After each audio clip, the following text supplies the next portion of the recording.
बिल्कुल।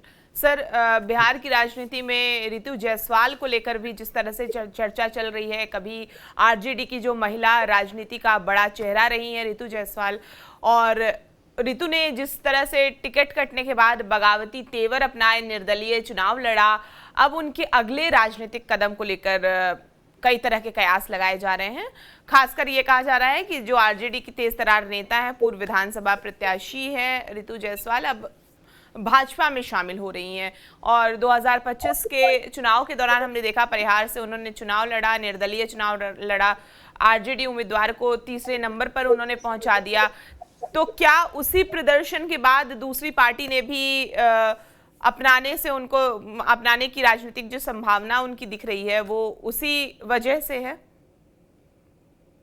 ये सवाल सीतामढ़ी और शिवहर में बहुत ही प्रभावशाली नेत्री रही है। हम्म। और सबसे बड़ी बात यह है कि जब 2005 के बाद आरजेडी की हार होती है और एनडीए की सरकार बनती है, हम्म। तो जनता के बीच जो मुद्दा जाता है वो है छवि का, कि आरजेडी में वैसे ही नेता हैं जो प्राय दबंग हों, पढ़े लिखे नहीं हों, साफ सुथरे नहीं हों। हम्म। इस तरह की छवि एक बनी थी और खासकर एनडीए के कई नेताओं के द्वारा आरोप लगता रहा।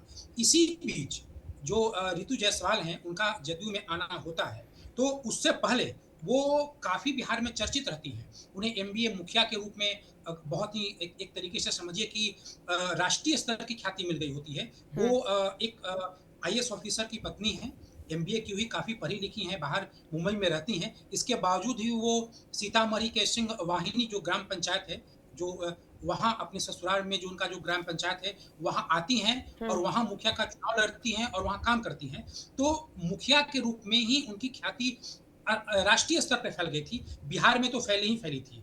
इसके बाद बिल्कुल। इस जो साफ-सुथरी छवि के बाद जब वो आरजेडी में आए, तो उनके आने से आरजेडी के छवि को भी लाभ हुआ था।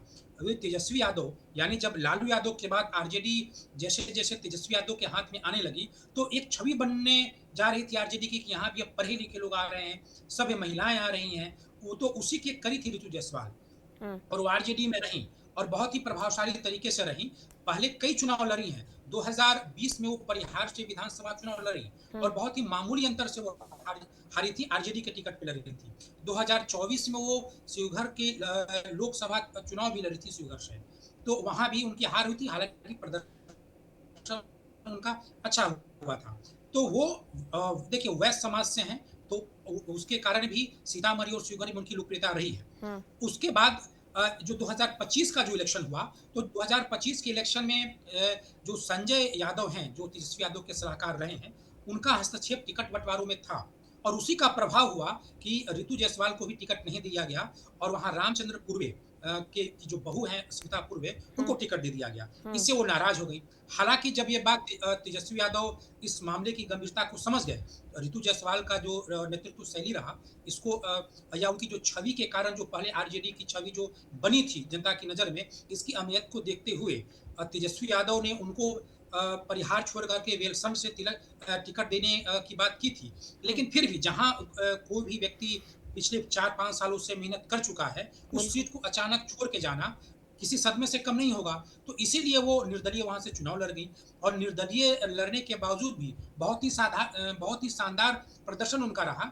वो एक तरीके से समझिए कि जो आरजेडी हैं, उनको काफ़ी पीछे कर दिया। आरजेडी वहाँ पे तीसरे नंबर पे आ गई और जो बीजेपी की जो परिहार से गायत्री देवी रहीं, उनका हम्म। सीधा मुकाबला निर्दलीय उम्मीदवार रितु जायसवाल से रहा। तो हम्म। इसके कारण आरजेडी की छवि भी गई, सीट तो गई ही, उस पूरे इलाके में एक उनकी जो छवि थी, उस हम्म। छवि को भी क्षति पहुँची और उसके कारण जो वैश्य समाज था, वैश्य समाज में भी जो आरजेडी को लेकर के एक रुझान बढ़ रहा था, उसकी भी क्षति पहुँची है। देखिए 2024 के इलेक्शन में जो वैश्य समाज था, वहाँ फ्लोटिंग वोट ज़्यादा था, वो बीजेपी से हट कर के महागठबंधन की ओर गया था।